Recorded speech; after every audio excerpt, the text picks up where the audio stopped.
a su le faire. Ezala bandekone kotoa badroit ninaza nango vis-à-vis ya kulutu.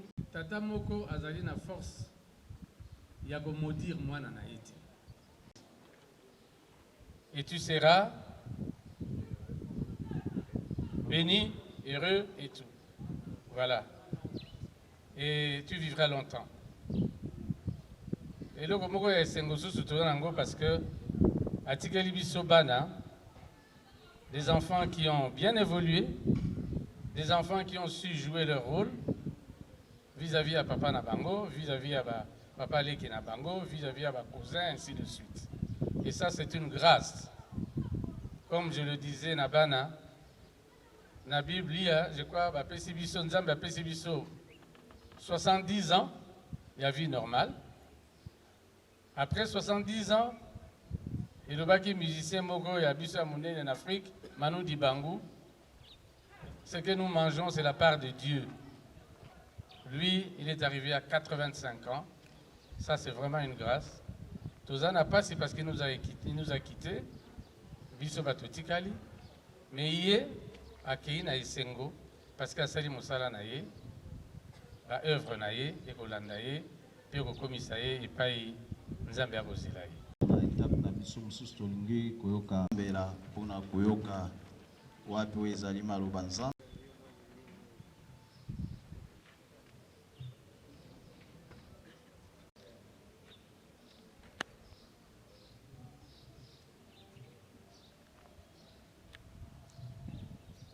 Yahweh topesi merci pour ozali malamu zala na biso na tango tolingi koyoka liloba. Faire les œuvres de Dieu. Jésus leur répondit, l'œuvre de Dieu, c'est ce que vous croyez en celui qui l'a envoyé. 40. La volonté de mon Père, c'est que quiconque voit le Fils et croit en lui ait la vie éternelle. Et je le ressusciterai au dernier jour. Parole du Seigneur. Parole de Dieu. Avoir la vie éternelle. Batonio sauté, Bazali, Kozela, la vie éternelle. Balobitolia, Tomela, Poete, Nali Felou, Bamelagate, Bekuna, Baseperagate. Leur conscience les acquises déjà que Bango, Bazali Kozela, Bomoi, Yali Felo. Éternel, soit la mort éternelle. Bible lobi na biso. Yesu na bato oyo bazali kosolola na ye. Ntango bazali koteya bango, on lui posera la question. Il faut croire en Jésus-Christ. Bondi milangai, nde bino bozwi, bomoi ya seko. Ezali volonté na ye moko te, ezali volonté na Nzambe. Parce que Nzambe ayebi ete moto akozonga na mabele selon punition oyo apesaka ye na kozanga kotosa liloba na ye. Susu ya korekipere yo ezali te, bokali kaka nzela ya kondimela nani? Yesu Christ. C'est pourquoi dans Jean 3,16, volonté ya Nzambe alobi, il a aimé le monde et a envoyé son Fils unique. Quiconque croit en lui ne périsse point, mais qu'il ait la vie éternelle. Mon Christ oyo azali conscient, azali kokenda na église, azali kosalela Nzambe. Oyeba Yesu ezali kondima ye mokondi, lokola te mokondi na kati na motema na ye. Lui donner ta vie, lui, le chef. Tout ce que tu feras, tu dois le faire selon la volonté de qui? De Dieu. ezala kolia, ezala kopina, ezala kolata, ezala mosala, ezala mbongo, ezala nyonso oyo okosala. Esengi ezala na lokumu na yo. Soki eza na lokumu ya Nzambe te, ezali libele pamba. Yango wana ye alobi, moto nyonso oyo andimeli ngai akozala na bomoi, bomoi ya libela, mpe nakosekisa ye na ntango ye azali kokufa.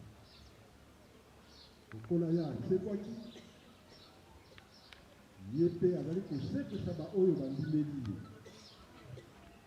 Motuna eyaka na biso, eske Yesu Kristo azali mokonzi na biso, na bomoi na biso, na etamboli na biso, na comportement na biso, na agissement na biso. Toyoki ya ba témoignage, papa depuis lobi na pokwa azali kolengisa libota na ye ya kotalela kaka bobele nzela ya Nzambe. Mokano na Nzambe ezali ete moto nyonso abika.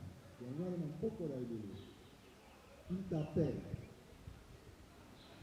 Si tu crois en Jésus-Christ comme Seigneur et Sauveur, personne de l'affliction dans le monde. Mais je veux la les noms, vous allez pour vivre dans ma condition de ma humaine. Yo, vous allez pour vivre, il y a beaucoup dans la vie. La vie, vous avez. Et d'ailleurs, ma camarade dit, tu es trop dur. Non. J'ai trop dur. C'est simplement. Tant que nous avons l'injustice, tant que nous avons bamakambo ezosala ya mabe tozobetela ngo maboko te bakozwa bomoi na se kote yo oponi kozwa bomoi na seko ou bien olia omela mpona lifelu babinaka te balataka te. Crois en Jésus-Christ et tu seras sauvé. Il te ressuscitera après la mort. Prions. Éternel Dieu, merci de cet encouragement, de cette exhortation. Tu es Dieu qui parle dans le cœur de chacun. Il connaît ce qu'il fait. Christ, tu l'as envoyé pour qu'il soit notre sauveur. Il est le pain de vie. Il est le chemin de la vérité. Nul ne peut te voir sans Jésus-Christ. Et aujourd'hui, plusieurs acceptent. Reçois-le, parce que tu ne refuses pas ceux qui viennent à toi. Ainsi, nous espérons à la vie éternelle après notre mort. Au nom de Jésus-Christ. Amen. Merci de l'intercession. Nous appelons tous les enfants de notre papa qui vient de nous quitter. Bana nyonso ya papa Nkutu, au Koleka, Bakoko, Bakokololo, au Koleka, pendant que Tozoemba Zembo. Et après cette chanson, nous allons inviter le pasteur Jean Mengi pour la prière d'intercession. Kinga nzela yemba alleluia Yesu yo malamu oh pesa kinga bomo e kozala penance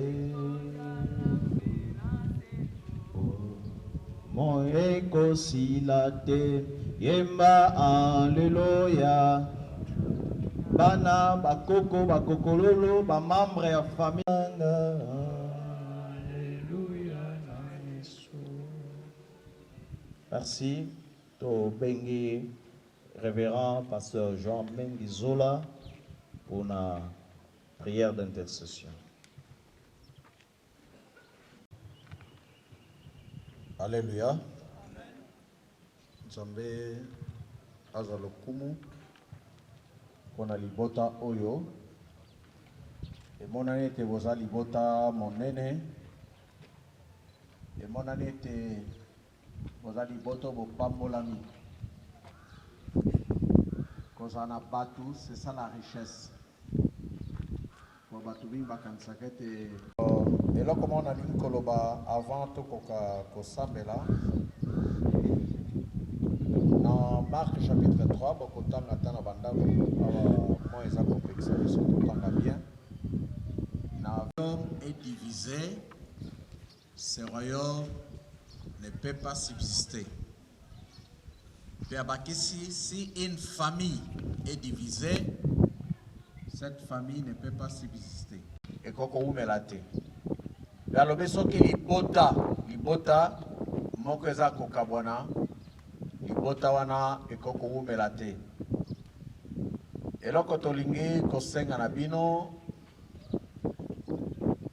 boluka kozana liboto yo ba sapeur pompier et non de pyromane. La moto tolandaki bilingi na bamboka ya poto lokola bamo eza mingi bete son tapel si moto boye etumbi zamba etumbi bilanga etumbi bamboka. Mais va savoir pomper il n'y a pas de famille sans problème. Les rassembleurs, il y a un loko ya motuya. Famille ezalaka lokola nzete bitabe. Namona ke nzete bitabe ezali soto ebimisi ba régime eza nzete moko ezolanda. Mais mosusu bamenga oyo mosusu aremplace oyo ya moke azwi esika 4 rejeton mosusu ebimi bo babitabe ezalaka ebunga te. La famille c'est comme ça. Bana na ye bakoko na ye bakokololo na ye babokilo na ye basemeki na ye bana kasi pe bato nyonso baza de pro de l'eau attaché na liboto yo tokabi bango na maboko na yo zala oya kobatela bango na makambo nyonso eningisaka mabota simba bango bazala bomoko batala epai na yo pe epai na yo bazwa elonga na bitumba nyonso yawe koba na kopambola bango eza na mabota eza na misala eza na makambo ebele oyo baza nango lokola baprojet na mitema sunga bango banso batalela yo mpe bazwa yo lokola ekimelo mpe bombelo na bango na makambo nyonso zinga bango na makila na Yesu makila na elonga oyo nyonso ezali ya yo te mbuma nyonso na mabe oyo monguna akotisaka na mabota mpo abebisa mabota epikolama ezala mosika na bango na kombo na Yesu kolo tikete yo obatela bango moko na mikolo opesa ye ya kopika na se na moyo lipambo la Nzambe ezala na bino na kombo na Yesu Masiya amen. Tobeteli kolo maboko pe bozongi si Nzambe azolokumu mpona toli kitoko na libota tobengi docteur Nico azoya mpona horizon ordinaire mpe na nsima na ye tokobenga papa Biko ye akozonga mpona kopesa mot de la famille soki asilisi bandeko nyonso oyo bokomisaki bakombo na bino. Dieu le connaissait et se souviendront qu'il était un homme sage, heureux, honnête et courageux. Nous, ces petits-enfants, avons toujours eu une grande admiration pour notre grand-père, pour cet homme qui a lutté pour ses valeurs et s'est battu pour que sa famille soit forte, unie, prospère et qu'elle connaisse le Seigneur. Malgré le poids de l'âge qui commençait à se faire sentir, il a toujours été présent pour les siens. Et pour nous, ses petits-fils, nous avons reçu tellement d'amour et d'attention que le voir partir est une grande douleur. Et pourtant, notre grand-père est réellement parti.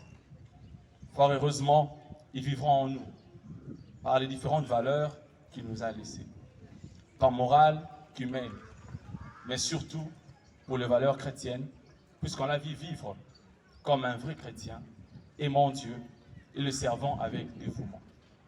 Jusqu'à son dernier souffle, il est resté constant quant à ses valeurs. C'est pour cela que nous sommes dans la joie de savoir qu'il a combattu le bon combat et qu'il a gardé sa foi. Surtout, nous garderons en mémoire ces derniers mots au chevet de son lit d'hôpital. Je cite, « Ngai na kei lola, natiki bana na ngai, bakoko na ngai, na libota na ngai mobimba, na maboko ya Nzambe, botikala bomoko. » Nous te remercions, Pépé, pour nous avoir légué cette éducation et ces valeurs. Tout ce que tu as pu nous raconter, toutes les histoires, nous le raconterons aux plus jeunes et à nos enfants. Sois-en certain. Tu vas nous manquer, Pépé. Mais ton souvenir restera bien vivant dans nos cœurs et dans nos vies. Tu as toujours été un modèle pour nous et tu le resteras. J'aimerais pour finir citer cette phrase du Seigneur Jésus qui a dit « Celui qui croit en moi vivra, même il serait mort. » Nous rendons grâce à Dieu pour ce qui a été ta vie et pour ce qu'elle est maintenant dans le repos du Christ. Nous savons une chose, c'est que cet hommage n'est pas un adieu, mais un au revoir, parce que nous te verrons au dernier jour. Repose en paix, grand-père, Koutumoy Jérôme. Nous ne t'oublierons jamais.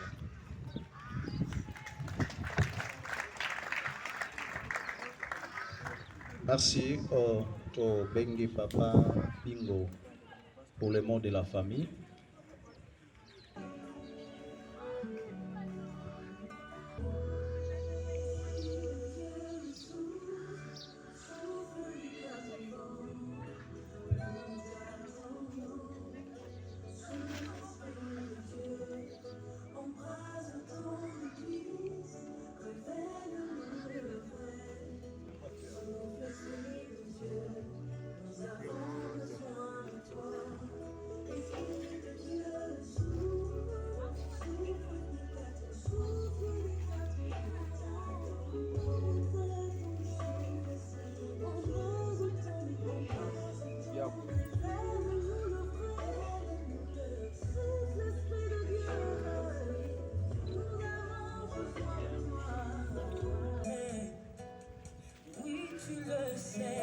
Ce qui est réservé par Dieu pour tout ce qu'il est. Esprit, tu le sais.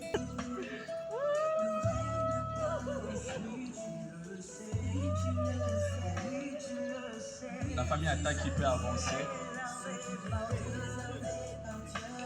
La famille Attaque qui peut avancer. Le complexe scolaire d'Orcas se prépare.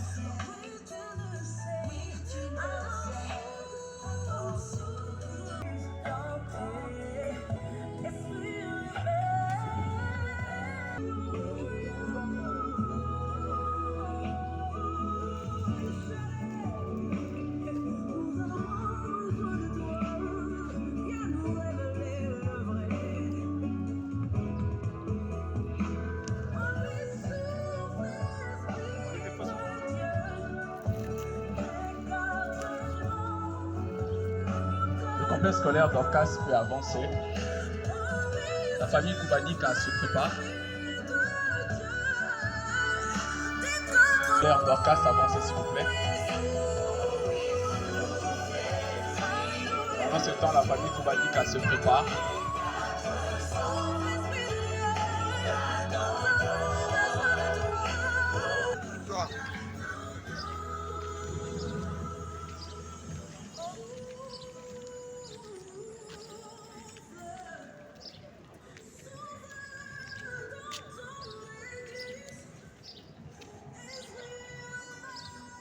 La famille Koubanika peut avancer. Pendant ce temps, la famille Seb Congo se prépare.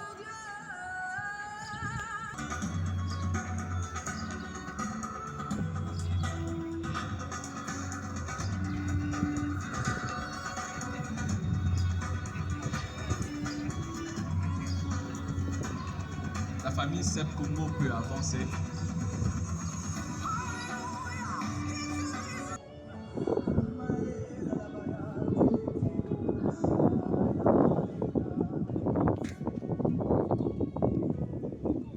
Alors, j'ai parlé d'imagination, la créativité et ton sens d'observation très élevé. Alors, face à un problème, on a tout ça comme qualité. Mon fils s'est préparé.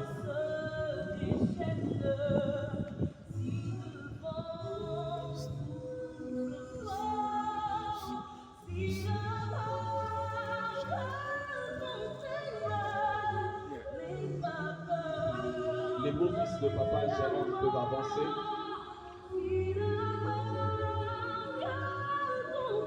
Les beaux-fils de papa Jérôme peuvent avancer. Pendant ce temps, les amis de papa Fidèle Naziam se préparent.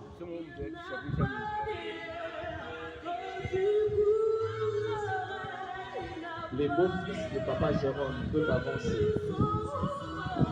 Les beaux-fils. Papa Jérôme est Liban. Pendant ce temps, les amis de papa Fidèle Naziam se préparent. Papa Fidèle Naziam avance.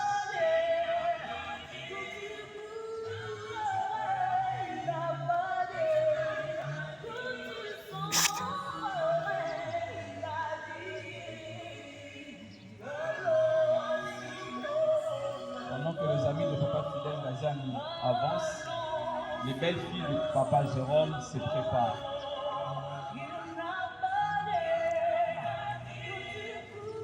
Jérôme avance. Pendant ce temps, les enfants de papa Jérôme se préparent. Pendant que les belles filles de papa Jérôme avancent, les enfants de papa Jérôme se préparent.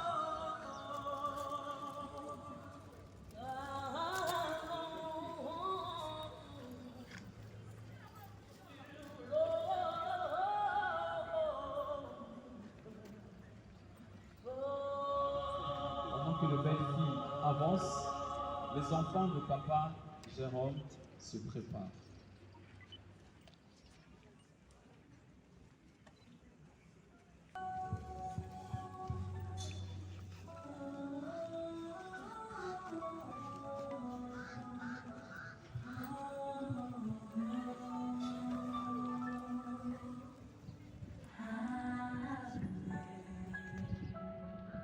Pendant que les belles filles avancent, les enfants de papa Jérôme se préparent.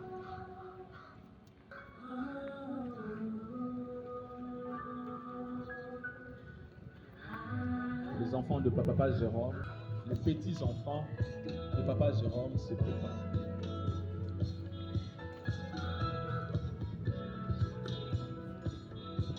Alors que les enfants de papa Jérôme avancent, ces petits enfants se préparent.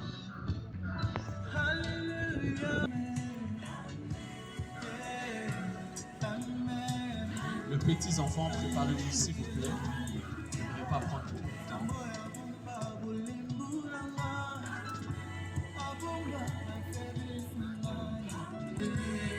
Avant le petit enfant, la famille de maman Guénis avance. La famille de maman Guénis avance.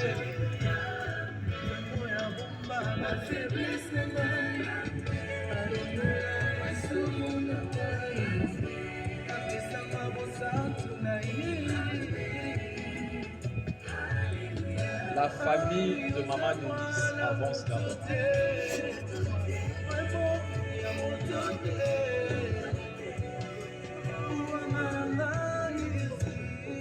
Alors que le petit-fils se prépare, la famille de maman Denise au cabine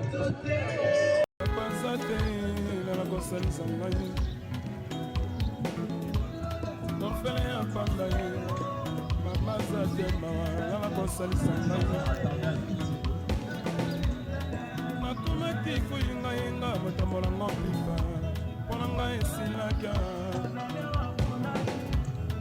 nakomaki kuyingayenga motambolango mpipa mpona ngai esilaka J'invite les petits enfants yango nini namona pasi ya boye nasali mokilango na merite pasi ya motindo boye banakoka ngai te kilanga mawa kilanga pole nakomaki kolinga ye na mokamango kolelanga na pasi mama nakomaki kolinga ye na mokamango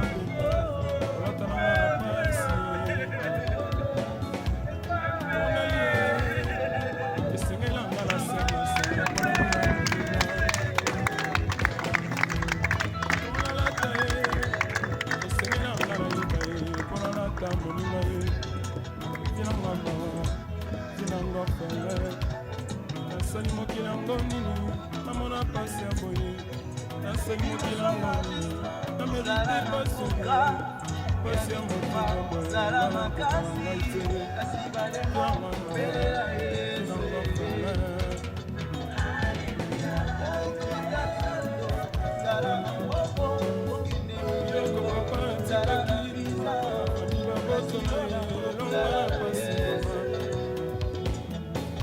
bongo papa tikaki fami babotelama lelonga na pasi mama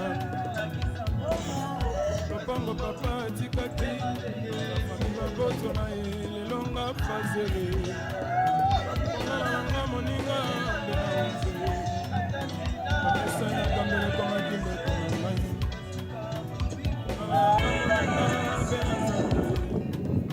bamesa ya nzambe komakimbe tona ngai bandeko boboto toza na esengo mingi na ndenge milulu eleki awa ndenge epesamaki na maboko ya nzambe na basali na nzambe bali awa vraiment toza na esengo na nkombo ya famille ya papa Kutu na nkombo ya bana na ye surtout tozoremercie baninga nyonso famille nyonso elandi biso awa na moment oyo pathétique oyo tozokambana na kutu na biso mais moment ya hommage mpona basouvenir oyo atikeli biso. Na koloba mingi te, je crois que vous avez vu les enfants, vous avez vu les petits-enfants, vous avez vu les belles familles, ce qui dénote que apesaki bolingo na bana, apesaki bolingo na bakoko na ye, apesaki bolingo na ba belle famille na batu nyonso. Mpona yango toremercie bino ntango tolongwe awa boye tozokende cimetière na lili ya Kitambo. Soki touti cimetière famille tokokutana na lopango na famille na ndako na ye na résidence na ye baninga nyonso balandaki biso tokoyamba bango na enceinte ya paroisse Sebeko ya quartier Congo. Merci beaucoup encore une fois, vraiment un grand merci pour nyonso kosali mpona komema ebembe ya ndeko na biso dans sa dernière demeure. Merci. Buta milulu ebandaki mpe ntango tosukisi yango wana tozolongola nzoto ya papa Jérôme na esika oyo mpona komema yango na lita tikete yokamba biso na nzela mpe makambo nyonso ekosalama nsima kokunda na ye totiki na maboko na yo. Pambol na yo etambola na moko na Kongo na Yesu Masiya. Amen. Biso tokino na Corbia mpe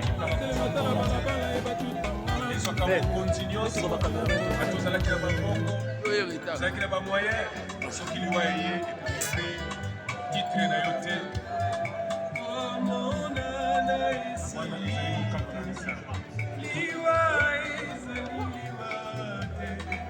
tokomonana lisusu elongo na Yesu komonana esili te liwa ezali liwa te tokomonana lisusu elongo na Yesu mama nanga eleki mpona paka mama tokomona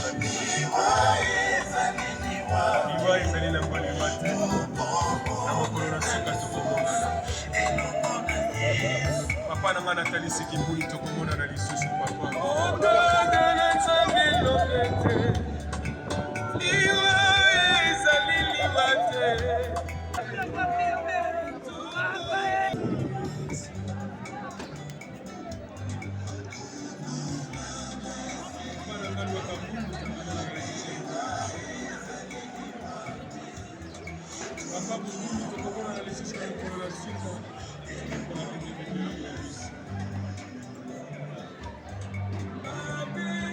Namokolo Yesu katoko sama nesambise.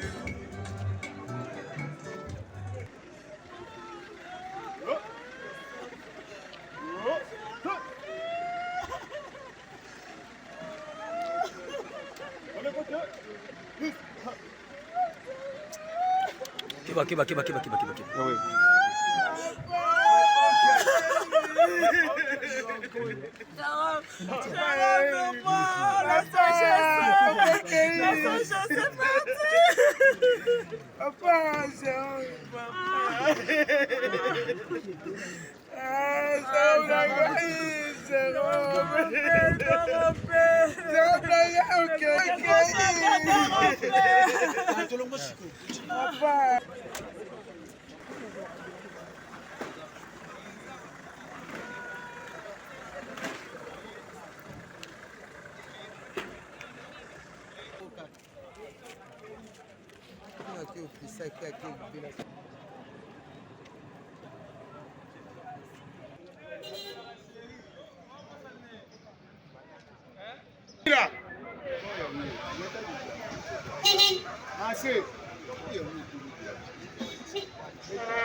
La ABC John ali watu malibuso kwa ta.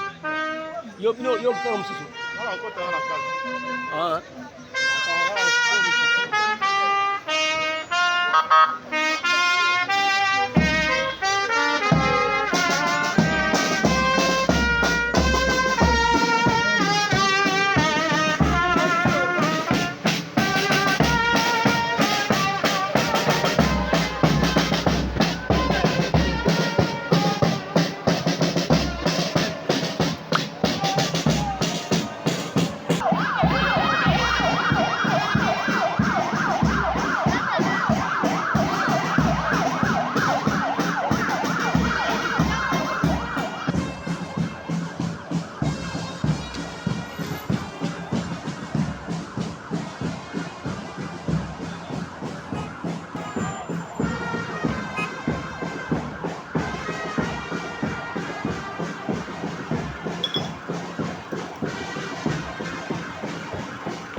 Achète de l'eau,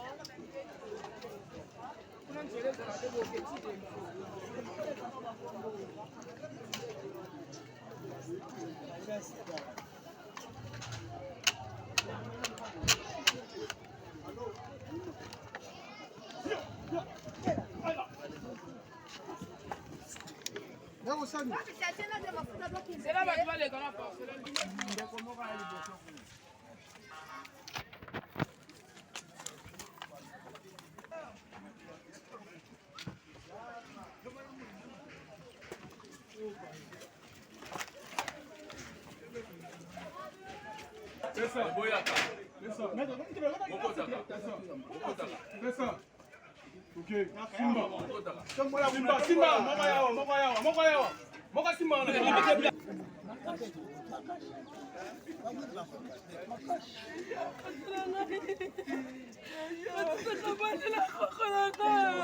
Alléluia na Yesu na lingi kolo Yesu. Alléluia na Yesu.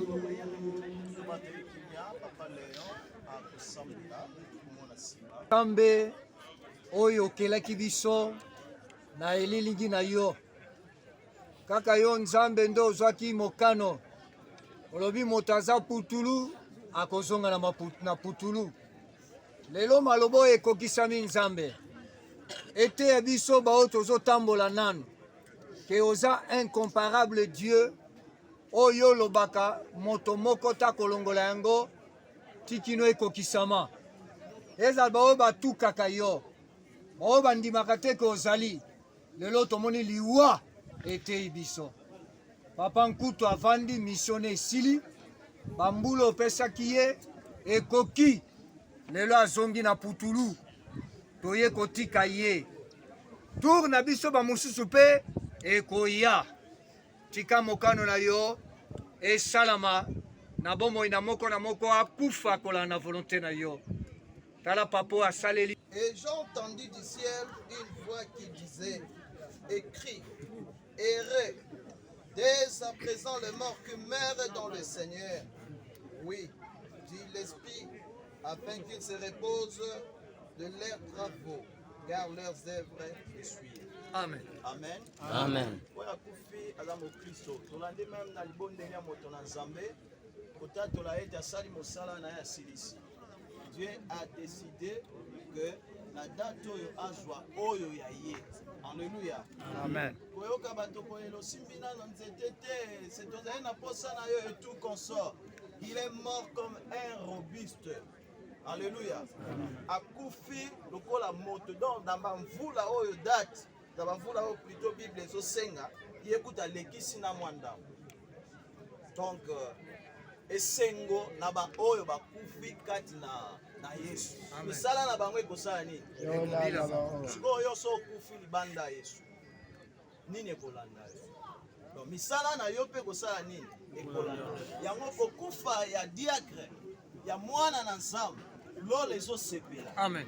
Bien que biso tozolela, oui, en étant humain tozolela. Mais lola ezosala nini? Ezosepela parce que moko kati na bato nzamba kona kina mokili apikoli pe abendi ye pene na ye.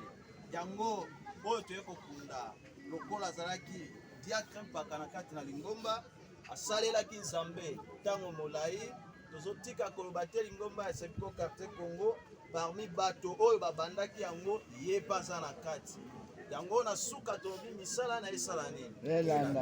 Alléluia. Amen. Tika tosambela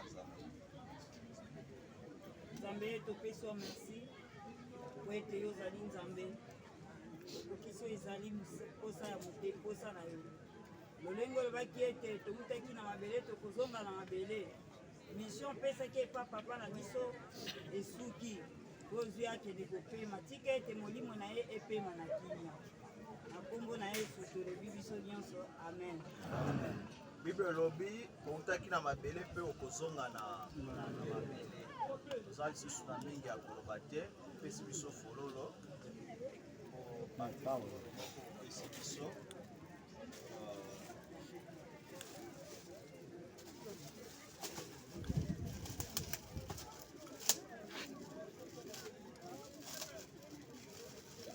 Excusez pasteur, Jean Mabélé. Mabélé, le Pao. Rappelez pas, venez avec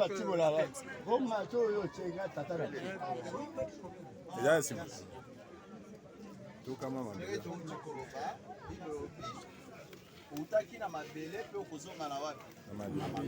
Donc biloba oyo ekokisami na mokolo ya lelo excuse ngai lokola pasteur na yo azokunda yo au nom du Père, du Fils et du Saint-Esprit. Amen. Amen. Acclamons pour notre Dieu. Hein?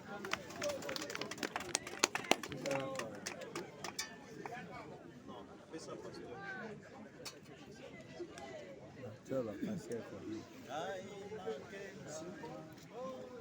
Opamba kuna moka okosibe nako pesa na Yesu